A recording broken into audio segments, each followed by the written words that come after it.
Olá, a Aliança Democrática de Centro-Direita venceu as eleições parlamentares realizadas no domingo em Portugal, com uma pequena vantagem sobre o Partido Socialista, que governava o país há 9 anos.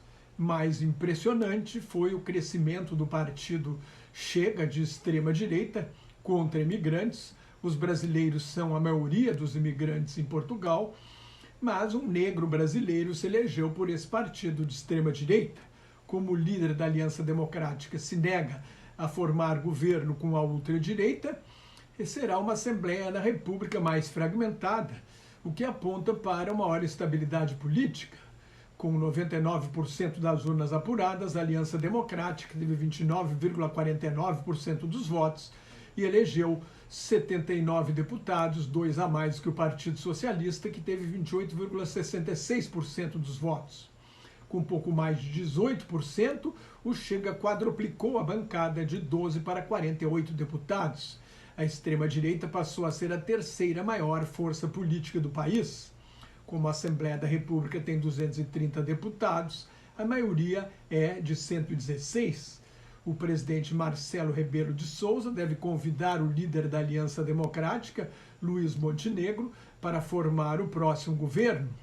O mais provável é que a Aliança Democrática se associe com a Iniciativa Liberal, outro partido de centro-direita, que elegeu 8 deputados, mas 79 mais 8 igual a 87, ainda faltariam 29 deputados para a maioria absoluta. Neste caso, o governo teria de ceder em pontos importantes para obter os votos de pelo menos parte da oposição, sacrificando promessas como cortes de impostos e desregulamentação da economia. Uma alternativa seria será formar uma grande aliança com o Partido Socialista. Isto torna improváveis grandes mudanças econômicas, esta instabilidade, ainda mais se for formada uma grande aliança. O controle de gastos públicos e da dívida pública continuam a ser as prioridades de Portugal. O presidente Marcelo de Sousa dissolveu a Assembleia da República e convocou eleições antecipadas depois que o primeiro-ministro Antônio Costa pediu demissão em 7 de novembro, em meio ao escândalo de corrupção.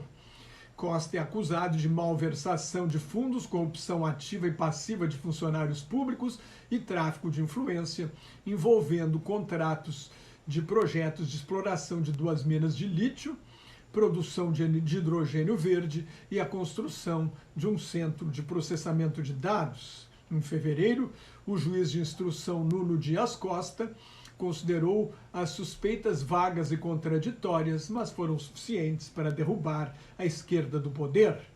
A ascensão da extrema-direita, a ascensão do neofascismo, é um fenômeno global que indica o declínio dos partidos tradicionais e da confiança na democracia. O exemplo mais ameaçador é o risco de vitória do ex-presidente Donald Trump, que tentou dar um golpe nos Estados Unidos para não entregar o poder depois da vitória de Joe Biden em 2020.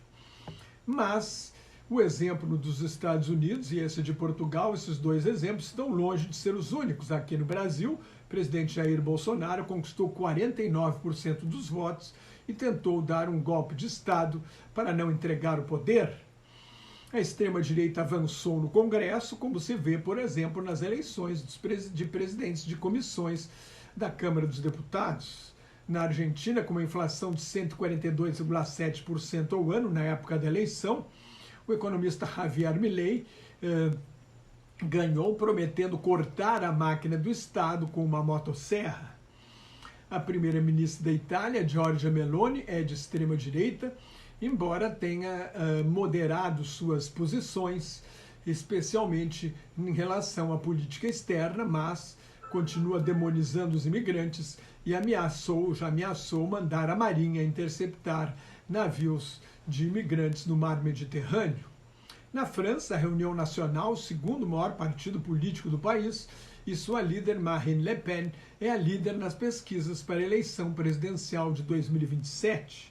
Na Hungria, o primeiro-ministro Viktor Orbán é um virtual ditador, está no poder há mais de uma década e é o maior aliado de Vladimir Putin, um ditador russo, dentro da União Europeia.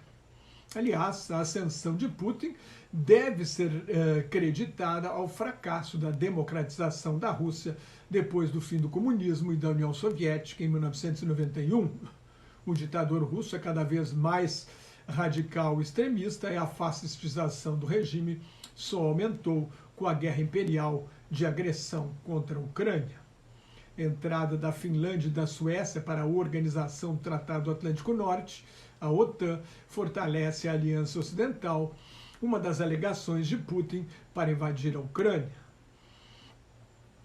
Depois de 8 anos, a extrema-direita deixou o poder na Polônia, mas conquistou o governo na Eslováquia. Na Holanda, o Partido da Liberdade, de extrema-direita, foi o mais votado nas eleições de novembro do ano passado, recebeu 23,5% dos votos. Até agora, seu líder, Geert Wilders, não conseguiu formar uma coligação para governar.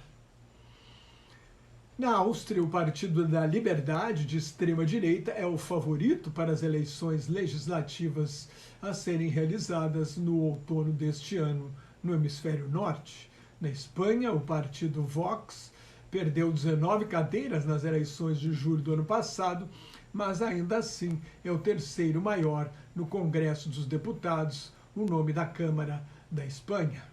Na Suíça, que não faz parte da União Europeia, o Partido do Povo Suíço tem o maior número de deputados. A ultradireita também participa dos governos da Finlândia, com o Partido dos Finlandeses, e da Suécia, com os democratas da Suécia. A alternativa para a Alemanha nasce durante a crise do euro, quando o país foi pressionado a ajudar a Grécia, a Holanda, Portugal e a Espanha. Hoje, a alternativa para a Alemanha é o segundo maior partido do país, com o apoio de cerca de 20% do eleitorado, e o terceiro maior no parlamento alemão, na Câmara do Parlamento Alemão, o Bundestag. Depois do vazamento de um plano do partido para expulsar imigrantes em massa, houve uma onda de protestos populares acusando a alternativa para a Alemanha de se inspirar no nazismo para que seja declarada ilegal. As próximas eleições na Alemanha serão realizadas até outubro do próximo ano. As eleições para o Parlamento Europeu, marcadas para junho deste ano, serão um bom teste sobre o avanço da extrema-direita na União Europeia. Como os poderes e as competências do Parlamento Europeu são limitadas, os eleitores ficam mais à vontade para votar de acordo com em partidos e candidatos de acordo com as suas convicções, porque não precisam pensar na formação de um governo e no impacto que esse futuro governo terá sobre suas vidas.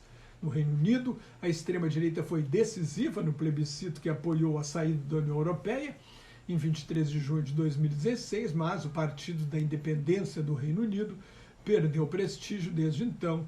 O Partido Conservador foi suficientemente para a direita para ocupar esse extremo do espectro político, com vantagem de mais de 20 pontos percentuais nas pesquisas de opinião. O Partido Trabalhista é franco favorito para voltar ao poder nas próximas eleições no Reino Unido, a serem realizadas até 28 de janeiro de 2025.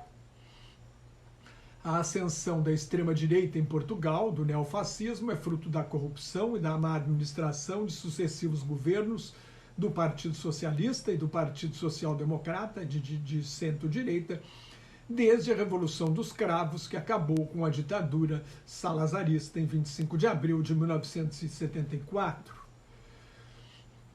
É também o fruto da crise da democracia, como disse o ex-presidente Fernando Henrique Cardoso em entrevista à Quarentena News, um grupo de jornalistas da qual faço parte. O povo não está preocupado com o sistema de governo, mas sim com o bem-estar social, ou talvez, na verdade, com o seu bem-estar pessoal. O ex-presidente Fernando Henrique falava de presidencialismo e parlamentarismo, mas eu me dei o direito de extrapolar para a democracia e ditadura.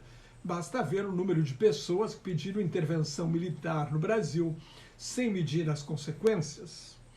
com a ascensão do neoliberalismo econômico desde os anos 1980, a renda das classes médias dos países ricos está praticamente estagnada, enquanto a renda dos ricos que vendem para o mercado internacional cresce exponencialmente.